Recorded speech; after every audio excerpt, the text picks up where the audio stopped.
أعوذ بالله من الشيطان الرجيم. بسم الله الرحمن الرحيم. الحمد لله رب العالمين، والصلاة والسلام على أشرف الأنبياء والمرسلين وعلى آله وصحبه أجمعين. رب اشرح لي صدري ويسر لي أمري واحلل عقدة من لساني يفقهوا قولي. ربي زدنا علما وارزقنا فهما. Assalamualaikum warahmatullahi wabarakatuh. Alhamdulillah, bersama dengan saya Ustaz Sohail Najimin dalam tazkirah Jumat pada hari ini yang saya akan membicarakan tentang terbitnya fajar dakwah. Bagaimanakah sebenarnya dakwah Rasulullah sallallahu alaihi wasallam? Dan sebelum itu, mari kita sama-sama mengucapkan syukur kepada Allah Subhanahu wa taala. Dengan syukur kerana Allah Subhanahu wa taala masih lagi memberikan kita iman Islam, dan juga mudah untuk beramal dengan segala ilmu yang Allah Subhanahu wa taala berikan kepada kita. Dimudahkan insya-Allah. Kemudian sama-sama kita meningkatkan salawat kepada Rasulullah SAW sekurang-kurangnya. Allahumma salli ala Sayyidina Muhammad wa ala ali Sayyidina Muhammad. InsyaAllah amalkanlah salawat ini. Tuan-tuan dan puan yang dirahmati Allah sekalian, hari ini saya akan menceritakan ataupun bertazkirah, memberi peringatan kepada kita ini tentang suatu yang mungkin kita lupa, tapi saya akan peringatkan. Itulah namanya tazkirah. Ya, tentang dakwah Rasulullah sallallahu alaihi wasallam di peringkat awal, yang mana di peringkat awal sebelum Rasulullah sallallahu alaihi wasallam berdakwah, membawa iman, membawa Islam dan iman, membawa kalimat tauhid la ilaha illallah. La ilaha illallah, tidak Tuhan yang disembah melainkan Allah, yang pada masa itu di sekitar kota Mekah itu. Kota Mekah, bandar Mekah. Pada masa itu Ka'bah itu dikelilingi oleh 360 patung berhala yang berada di sekitar Ka'bah. Astagfirullahaladzim, ya. Jadi dalam dakwah Rasulullah SAW ini, yang setelah mendapat perintah Allah Subhanahu wa taala dalam yaitu dalam surah Al-Mudaththir ayat 1 sampai 5. A'udzubillahi minasyaitonir rajim. Ya ayyuhal mudaththir قم فأنذر وربك فكبر وثيابك فطهر. Apa lepas tu? والرجز فاهجر. Apa maksudnya? Wahai orang yang berselimut, yaitu Rasulullah SAW. Datang malaikat Jibril ketika Rasulullah SAW balik daripada Gua Hira itu, yaitu ayat yang pertama, kata ulama yaitu dalam surah Iqra bismi rabbikal ladzi khalaq. Dalam surah khalaqal insana min 'alaq. Iqra wa rabbukal akram alladzi 'allama bil qalam 'allama al insana ma lam ya'lam. Pada masa Rasulullah SAW dia dalam keadaan bergegar balik ke rumah. Kemudian dia berkata dengan istri Siti Khadijah, wahai istriku yang kusayang, bagi saya selimutkan saya dulu. Datang lagi malaikat Jibril. Ayatnya tadi yang saya bacakan tadi. Ya ayyuhal mudaththir, wahai orang yang berselimut, bangunlah serta berikanlah peringatan dan amaran kepada umat manusia dan Tuhanmu, maka ucapkanlah dan ingatlah kebesarannya dan bersihkanlah pakaianmu dan tinggalkan perbuatan yang kecil. Umur Rasulullah SAW pada masa ini umur 40. Maka telah tiba masanya Rasulullah SAW mesti bekerja berdakwah. Maka apa yang Rasulullah SAW buat ialah dakwah secara sulit. Yang mana setelah turunnya wahyu yang kedua, yaitu surah Mudaththir yang saya bacakan tadi itu, maka bermulalah misi dakwah Rasulullah SAW, yaitu misi dakwah membawa kalimah la ilaha illallah, dan yang mana semua para nabi, para rasul selama itu membawakan kalimah la ilaha illallah. Tidak Tuhan melainkan Allah. Daripada Nabi Adam AS, Nabi Sith, kemudian setelah Nabi Isa AS, di antara Nabi Isa AS itu dengan Nabi Muhammad adalah 600 tahun, jauh bezanya itu. Masya Allah. Maka Rasulullah SAW telah melaksanakan tugas dakwah secara sulit terlebih dahulu. Kalau kita tahu bahawa Rasulullah SAW sejak lahir sampailah 40 tahun ini, Rasulullah SAW telah dibimbing oleh Allah Subhanahu wa taala dari segi pribadi, dari sudut percakapan, dari sudut tingkah laku dan sebagainya. Dalam sirah Rasulullah SAW kan diceritakan. Maka Rasulullah SAW peringkat dakwah secara sulit itu, Rasulullah SAW telah menyeru menyeru. Yang dibuat adalah hanyalah kepada ahli keluarga terdekat, yaitu wahai ahli keluarga terdekatku, sembahlah Allah. Sembahlah Allah dan sahabat-sahabat karib sahaja. Dan ramai yang menolak dan ramai yang sikit yang menerima dakwah Rasulullah SAW ini. Antara sebab Rasulullah SAW menjalankan dakwah secara sulit ialah pertama, mengelak penentangan secara terbuka daripada kaum Quraisy. Mana boleh terus terang-terangkan sembahlah kamu Allah. Jadi Rasulullah SAW tuan-tuan telah dilatih oleh Allah SWT. Sahabat karib dulu. Kita boleh aplikasikan benda ini dalam bisnis, mencipta bisnis lah.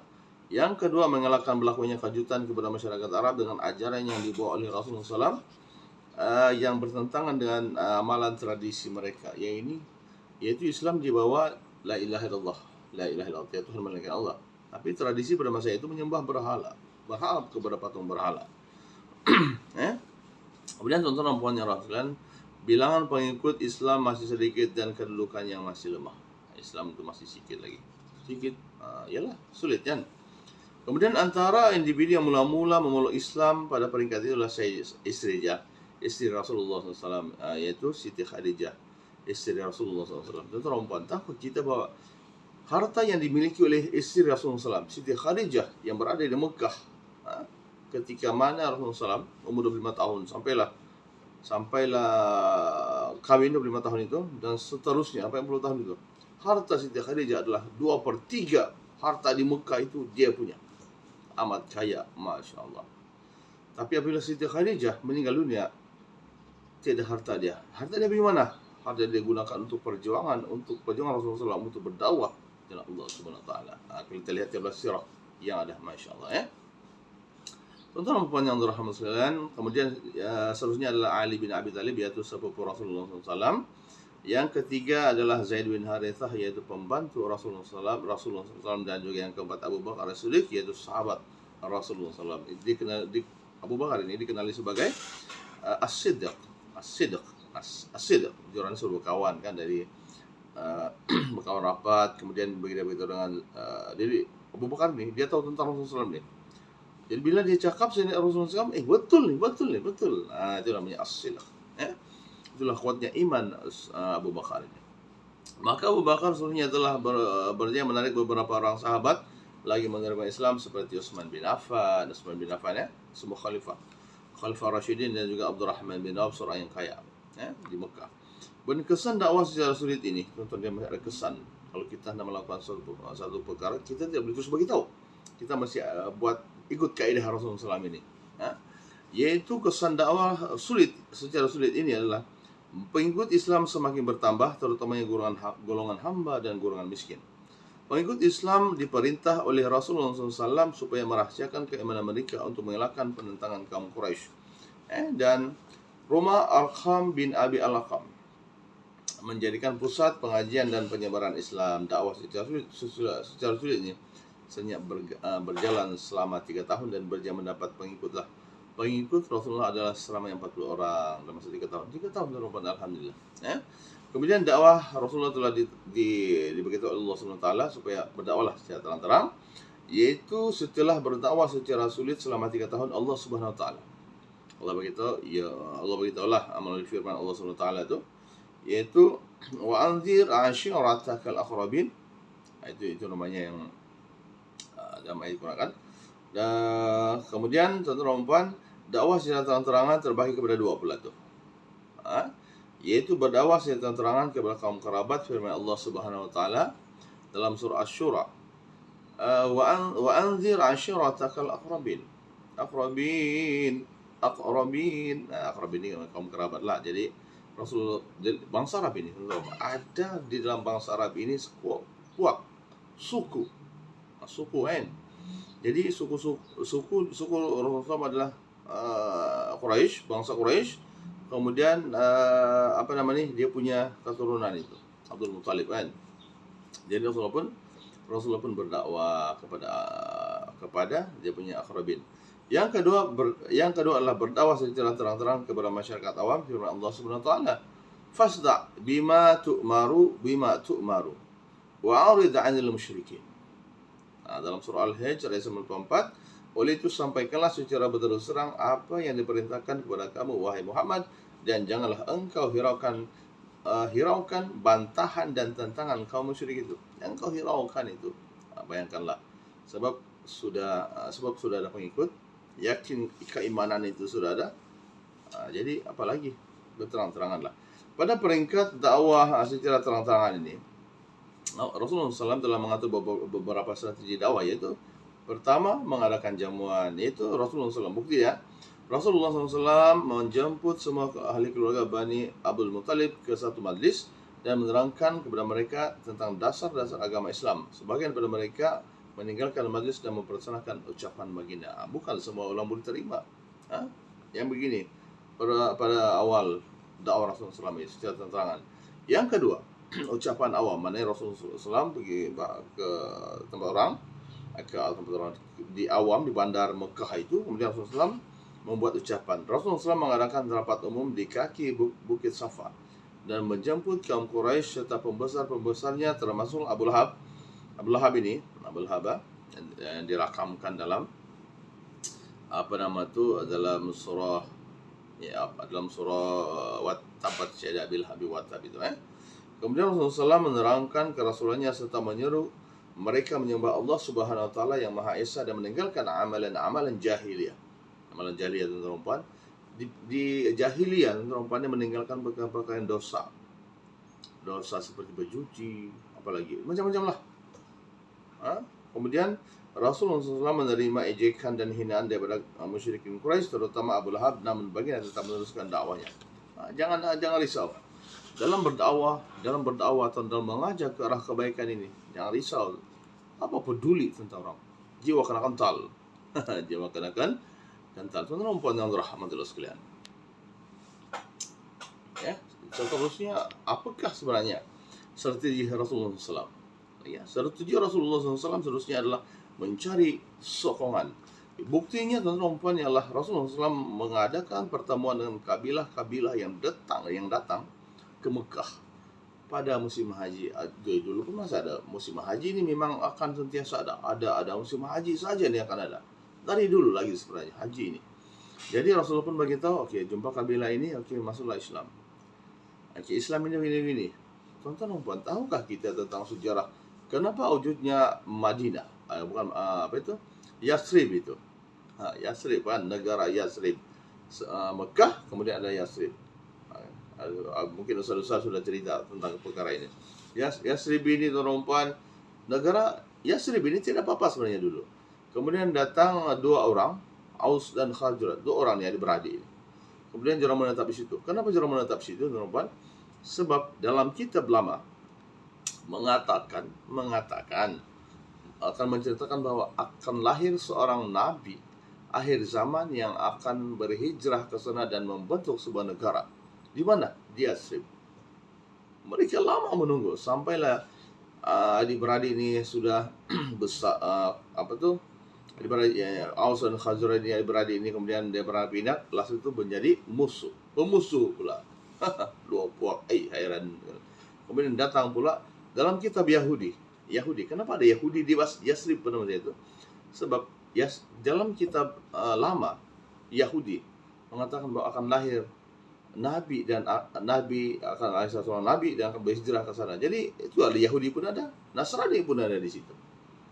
Bayangkan saja, dalam kitab lama, maka diorang pun pergi ke sana. Macam-macam surah, ya, diorang ke sana lah.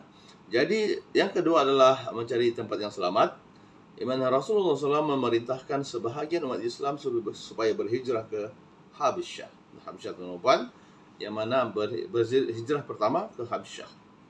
Apabila umat Islam ini ditindas, diseksa dan sebagainya, malah dibunuh, maka Rasulullah beritahu, pindahlah ke Habsyah. Habsyah, tuan-tuan, diperintah oleh seorang raja Nasrani yang berpegang kepada ajaran Nasrani lah. Jadi bila sampai di sana, dia pun beritahu, kami ini orang-orang Arab yang Islam ini, Islam minta perlindungan dan diberi perlindungan. Kerana negara tersebut diperintah oleh raja yang baik. Cuba lihat ada video-video yang telah dibaca macam mana Rasulullah membacakan surah apa tu? Surah Allah Akbar, Wadduha. Allahu Akbar ya. Jadi hikmah tuan-tuan dan puan strategi Rasulullah SAW secara sulit tadi. Apakah hikmahnya? Pertama, memantapkan yang secara sulit tadi adalah memantapkan akidah umat Islam. Yang kedua, memastikan ajaran Islam diterima tanpa gangguan dan untuk keselamatan dan menyelamatkan nyawa orang Islam. Itu kan, itu secara sulit dulu. Kemudian dibuat secara terangan, dia punya hikmah. Strategi dakwah tadi adalah menyuntik semangat dakwah lah, dan menimbulkan rasa tanggung jawab umat Islam dan menyelamatkan nyawa umat Islam yang menjadi penggerak dakwah. Allahu Akbar ya. Jadi tuan-tuan dan puan, saya rasa itu saja untuk perkongsian hari tentang bagian dakwah Rasulullah SAW. Dan nasihat saya itu tuan-tuan, kita hidup di dunia ini penuh dengan pencabaran dan sebagainya. Orang ada, kita bagus saja ada orang akan menjatuhkan orang lain. Kita hidup saja ada orang yang mengatakan tentang gitu. Kita hidup bagus saja orang akan fitnah. Kita hidup saja, kita mau hidup di dunia ini dalam keadaan yang aman, damai dan sebagainya. Tapi tuan-tuan puan, ketahuilah, di dunia ini tuan, kita bukan hidup bersendirian. Di dunia ini kita akan hidup mesti bermasyarakat.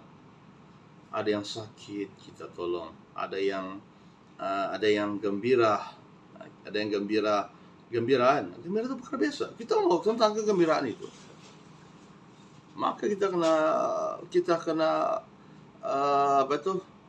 bila kita lihat orang gembira, apa yang perlu kita buat? Bila melihat orang gembira, kita akan merasa kita pun rasa kegembiraan itu. Tapi bukan semua orang melihat orang gembira, orang mendapat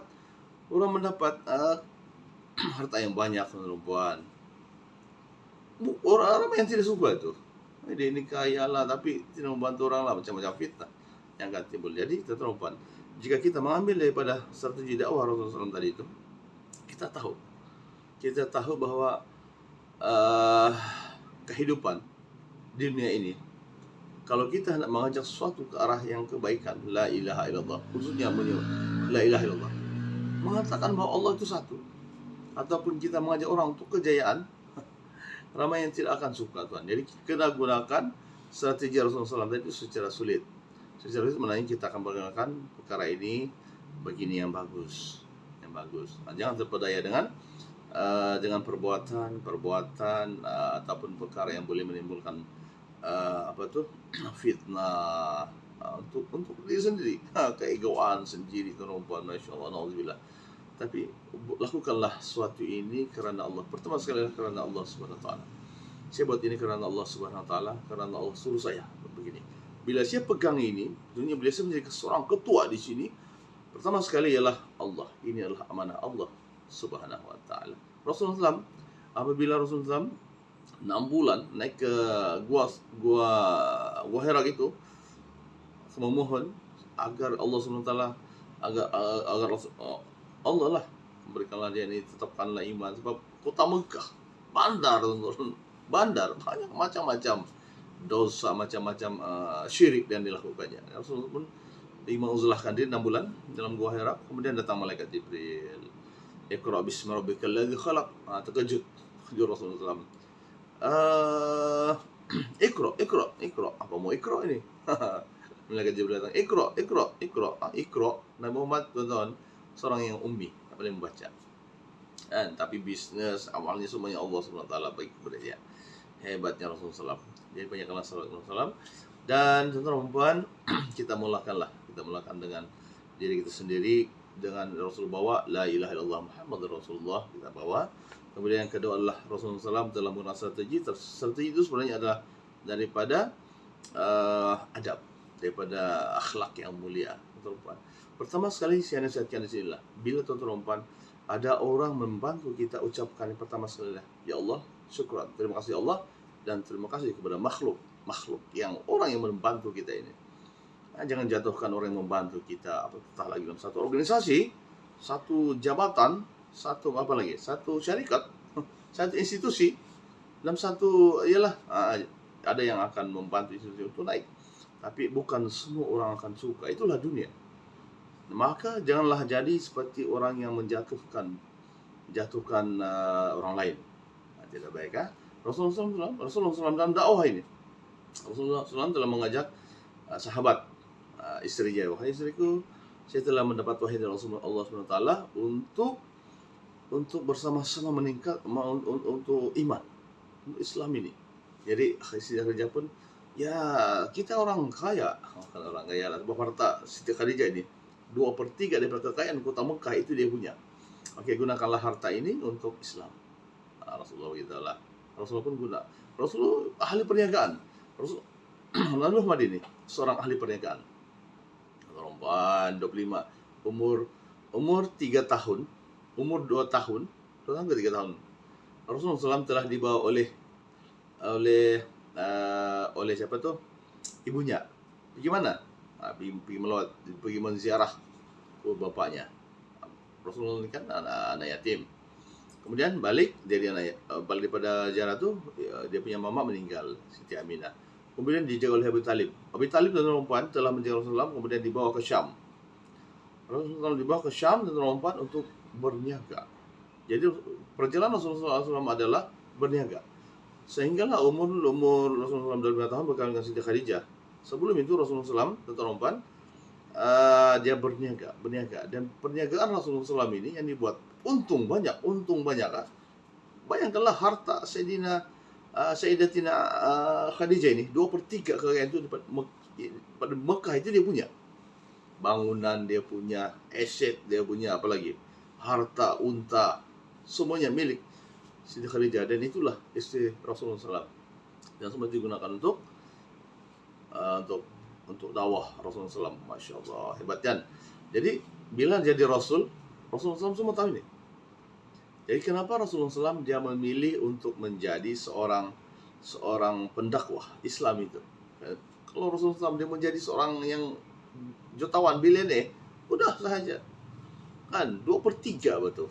Tapi Rasulullah SAW telah memilih untuk itu. Ya Allah, Rasulullah SAW telah berdoa, ya Allah, hidupkanlah aku ya Allah, bangkitkanlah aku di hari mahsyar nanti Allah bersama dengan orang-orang miskin. Masya Allah. Sahabat Rasulullah SAW dalam Islam dia suruh kita kaya. Macam sahabat Rasulullah SAW Abdurrahman bin Auf, kekayaan dia itu di Madinah ada istri dan 4 orang. Seorang bila Abdurrahman bin Auf dia beritahu, dia bagi hadiah, untuk belanja istri dia itu 80 dinar emas, 80 ribu dinar emas. Dinar lah bagi istri pertama, kedua, ketiga, empat. Banyaknya harta dia. 80 ribu dalam 1000. Sekarang berapa ribu? 1 dinar sekarang. 1 dinar sekarang dalam berapa? 1.000 ringgit. Nah, 80 ribu ringgit bagi istri yang pertama, kedua, ketiga, empat. Masya Allah. Dan banyak lagi harta dia ini. Masya Allah. Jangan ceritalah Abu Bakar, Utsman bin Affan, Jurani bilioner lah kalau kita sekarang ini. Mana Islam suruh? Masya Allah. Tapi takwa kepada Allah SWT itulah yang nomor 1. Pertama, jangan jaga iman. Yang kedua, mereka jaga akhlak mulia. Apa yang ada akhlak pada Rasulullah, jurang ambil. Tapi jurang ini ada 10 sahabat yang dijanjikan surga oleh Rasulullah SAW. Rasulullah beritahu lah kepada Aisyah. Ustaz, jam berapa? Masya Allah. Assalamualaikum warahmatullahi wabarakatuh. Maka Alhamdulillah. Jadi tuan-tuan dan puan, saya rasa itu saja untuk kita punya tazkirah pada hari ini. Jadi rajin yang saya utamakanlah akhlak. Terima kasih apabila orang datang kepada kita untuk minta bantuan, bantulah. Dari segi nasihat, emosi. Kadang-kadang orang ni rosak dia punya emosi yang rosak tuan-tuan. Tiba-tiba marah-marah sama orang. Macamlah orang lain tidak pandai marah. Kan? Allah, macam dia sih yang betul. Tapi ingatlah, yang keduanya adalah tentang akhlak. Utamakan akhlak. Akhlak bila orang sampai, akhlak tuan-tuan. Bagi salam yang bagus, ya. Kita ini bukannya kuat sangat. Orang lain lebih kuat daripada kita. Tapi yang perlu kita buatlah akhlak. Bila orang tolong kita, ucapkanlah terima kasih. Syukron, terima kasih. Dahulukan terima kasih dahulu. Kemudian berbicara yang sebaik-baiknya. InsyaAllah semuanya akan selesai. Kemudian gunakanlah ilmu, minta pendapat kepada dia, InsyaAllah. Itu saja teman-teman. Yang baik itu Allah SWT. Tazkirah kita pada hari ini yang tidak baik ataupun yang tersalah itu semuanya kelemahan daripada diri saya ini sebagai seorang hamba Allah Subhanahu wa taala yang maha kurang. Dan jangan lupa selawat Allahumma salli ala sayyidina Muhammad wa ala ali sayyidina Muhammad, dan juga istighfar Astaghfirullahalazim alladzi la ilaha illa huwal hayyul qayyum wa atubu ilaih. Dan juga jangan lupa mohon kepada Allah SWT dengan kuasa Allah SWT, la haula wala quwwata illa billahil aliyyil azim. Dan jangan lupa minta perlindungan dari Allah SWT. A'udzu bi kalimatillahi tammati min syarri ma khalaq. Insyaallah. Dan amalkanlah ayat daripada apa itu yang Nabi Sulaiman ni. Bismillahirrahmanirrahim. Innahu min Sulaiman wa innahu bismillahirrahmanirrahim. Ala ta'lu alayya wa atuni muslimin. Amin ya rabbal alamin. Jadi itu saja. Wabillahi taufiq wal hidayah. Assalamualaikum warahmatullahi taala wabarakatuh. Sekian, terima kasih, dan insyaallah jumpa lagi. Tuan-tuan, ingatlah Allah Subhanahu wa taala yang Maha Menguasai dunia ini, pemilik dunia ini. Ingatlah. Sekian, terima kasih.